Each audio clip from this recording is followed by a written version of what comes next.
Banjir menerjang kota Denpasar pada Rabu tanggal 10 September tahun 2025 pagi akibat intensitas hujan tinggi. Diketahui, hujan mengguyur Denpasar sejak Selasa tanggal 9 September tahun 2025 pagi, sehingga tembok pembatas Tukat Badung jebol pada Rabu sekitar pukul 3 waktu Indonesia Tengah dini hari. Tukat Badung adalah sungai utama yang membelah kota Denpasar, Bali.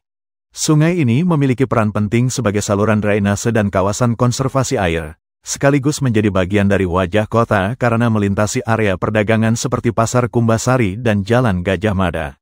Sebuah bangunan 3 lantai yang berada di pinggir Tukat Badung ambruk yang mengakibatkan 3 orang hanyut. Di wilayah Gianyar dan Karangasem, banjir merendam rumah serta kendaraan. Dilansir dari tribunbali.com, Wali Kota Denpasar, I Gusti Ngurah Jaya Negara menerangkan, ada 3 orang meninggal akibat banjir di Denpasar. Menurut dia, ada 1 warga berusia 70 tahun meninggal dunia di Wangaya. Lalu, 2 orang meninggal dunia di Taman Pancing. Sedang tercatat ada 2 warga yang belum berhasil ditemukan. Sementara itu, terdapat 7 titik banjir terparah di Denpasar, yakni di Kesiman Kertalangu, Padang Sambian Kaja, Pura Demak, Panjer, Pemogan dan Sidakarya, dan Pasar Kumbasari. Menurutnya, Tukat Badung tak mampu menampung debit air yang sangat tinggi.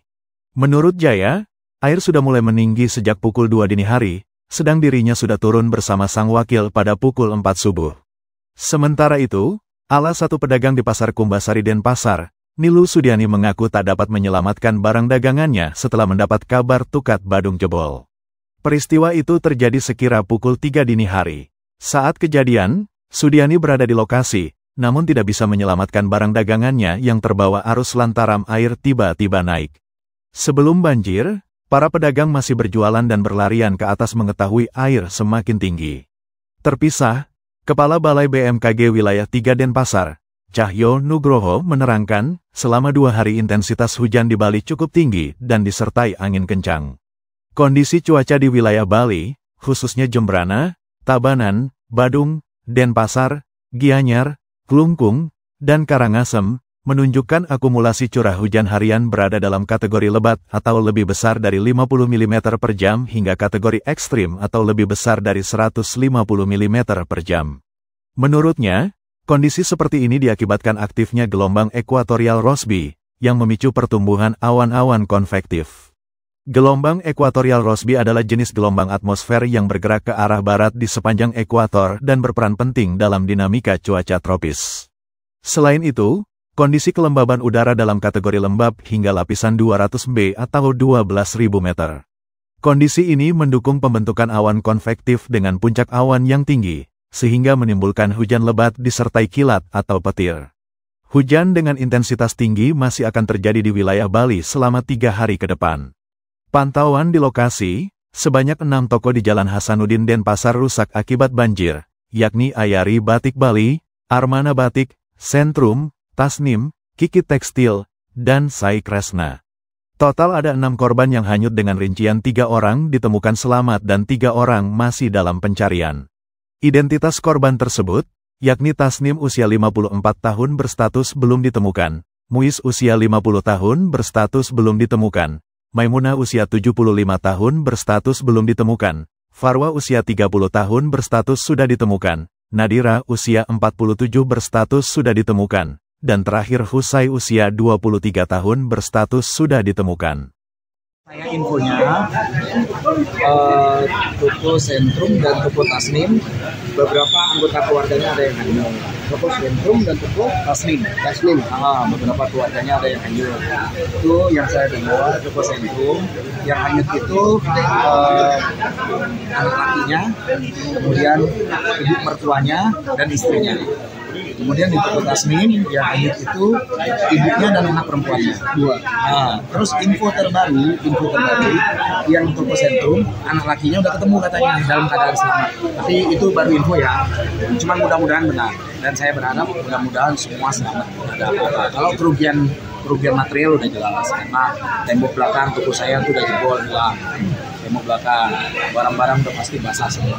Cuman ya itu dia, saya mau evakuasi barang masih belum berani karena toko sebelah saya runtuh, jadi otomatis kayak bangunan itu takutnya tertarik. Kalau saya buka tokonya kemudian itu tiba-tiba jebol, nanti akan bahaya. Jadi saya lebih bagus tunggu dulu suasananya biar lebih tenang, biar lebih sudah kondusif, baru nanti saya coba evakuasi.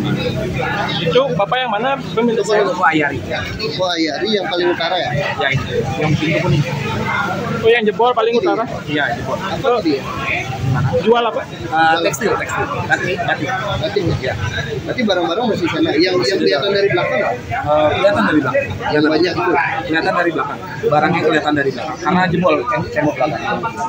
Kronologinya seperti apa Pak tadi? Saya kurang tahu. Tapi yang jelas sih pasti karena debit air. Jadi debit air dimanapun namanya air kan, batu atau beton pasti kan kemakan.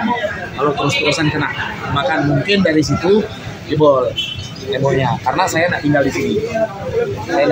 Saya dapat info pagi, kurang lebih jam 5:30 saya dapat info kalau Sulawesi kebanjiran. Belum ada info soal amblas apa semua kebanjiran. Jadi saya datang kemarin niatnya tadi mau lihat toko.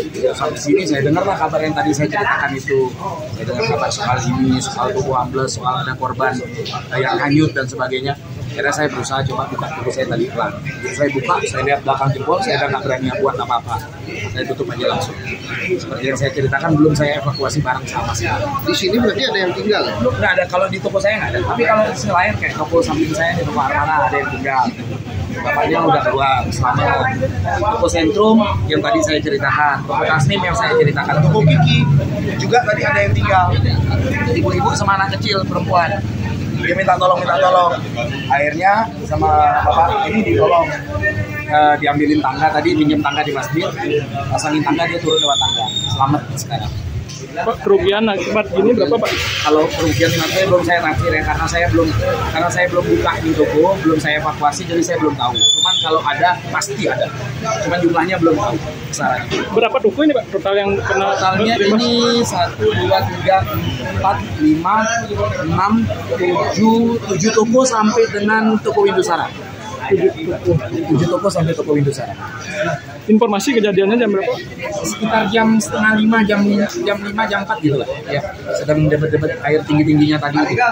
Karena jam segitu kan rata-rata orang mungkin masih istirahat, masih tidur gitu ya. Jadi mungkin orang kaget sama kejadian ini, terus nggak sempat menolong diri ya, akhirnya gitu.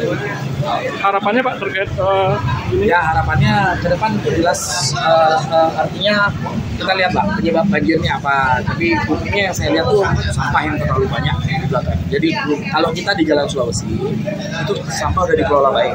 Jadi per bulan setiap toko itu setahu saya dimintain duit 50.000 untuk pembayaran sampah. Jadi itu sudah terkelola dengan baik. Cuman kalau dari kali masih ada sampah, entah sampahnya dari mana, saya juga tidak menuduh yang manapun. Cuman tetap pemerintah harus turun tangan soal pengelolaan sampah. Itu yang pertama. Yang kedua soal